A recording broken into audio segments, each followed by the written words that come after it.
What's your connection between neuroscience and freaking music? What overlaps? Because you talked about math earlier. You're like, I can't read. I don't know how to read, but I know how to. I know how to read. I am literate. I swear I'm literate. I can't read music. I swear I'm literate. It makes me think of that SNL skit with Ana de Armas where they're like talking to a music producer and he's like, ooh, like Young Spicy can read, but he struggles with math. I'm like trying to figure out a tag like Mike Will made it. Oh God. That is correct. I cannot read music. I swear I'm literate, people. That is correct. So the connection between neuroscience and music, I think, if I'm being completely honest, there's so many folks in my life that are pure creatives that I love how much pours out of them artistically.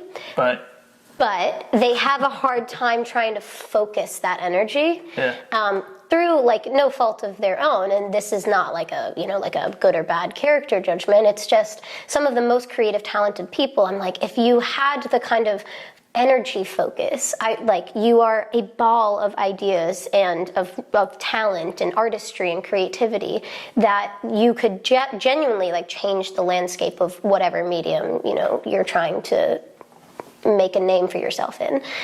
So I think where neuroscience has really helped me is that has given me the discipline to be very observational about my music and very kind of technically disciplined in how I put music together. So even though the songs that I have out now are more kind of demo and I did the mixing and mastering, so it's not perfect by any stretch. It's definitely, you can see the improvement in each of my tracks that have been released, but the learning curve is definitely there.